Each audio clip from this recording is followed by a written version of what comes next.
Today we are going to discuss the important topic called firewall, WAF, that is web application firewall, load balancer, and integration between these three components, that is firewall, WAF, and the load balancer.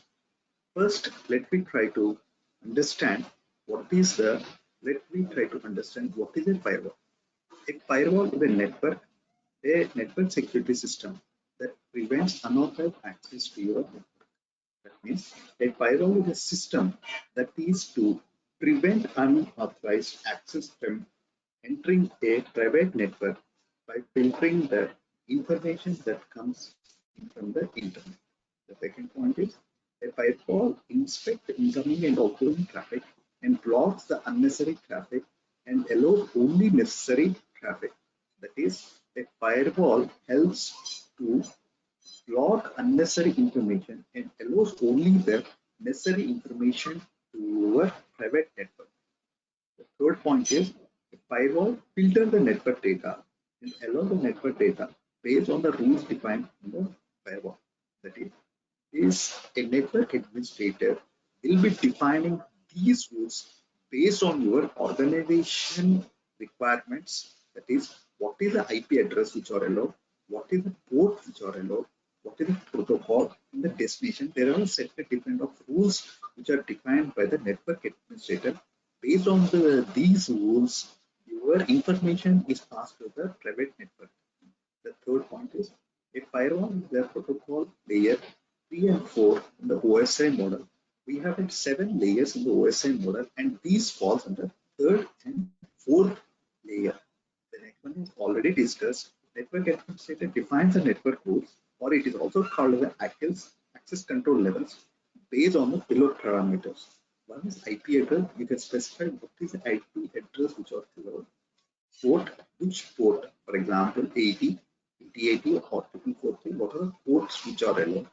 Next one is the protocol, whether it's HTTP or HTTPS protocol you are trying to allow. And then destination is the final destination it has to go.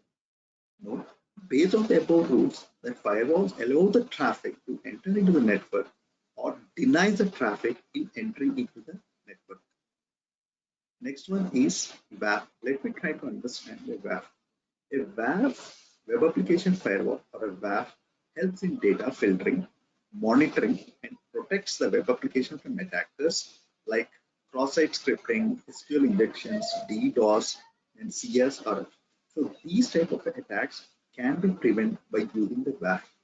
And WAF are placed in before the web application servers that protecting your web application from hackers or attackers.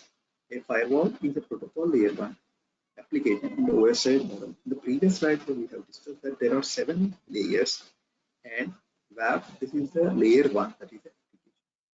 Network administrator defines the rules, which are also called policies, which helps WAF to protect the web application and servers from the below attacks. One is cross-site scripting, SQL injection, DDoS, CSRF.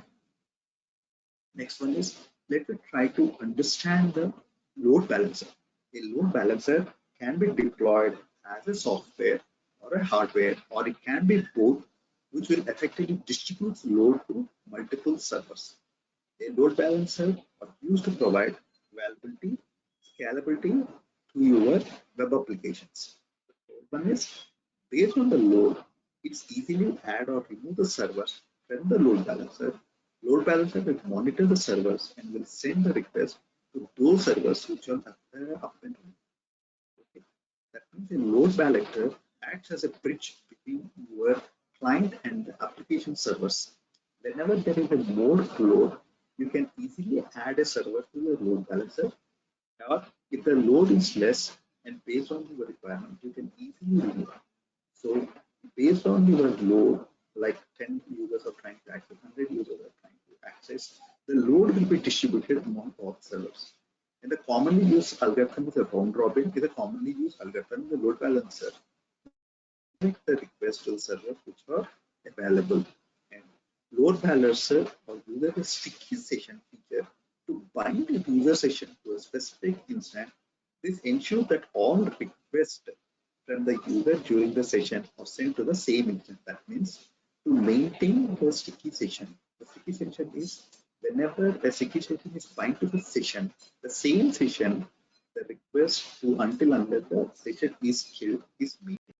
Here we are going to see the firewall, WAF, load balancer integration.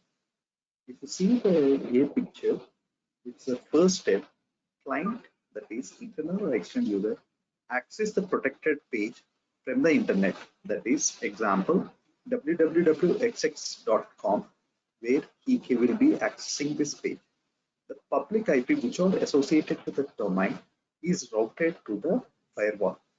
Then WAF is installed to filter or monitor the protected web application from the attackers like DDoS attack, SQL injection, other attacks. Firewall will be converted the public IP to private IP, that is a netted IP, and routed to the load balancer. The load balancer will route the netted IP back to the firewall, and from the firewall, the request is sent to the different application servers which are there and configured in the load balancer.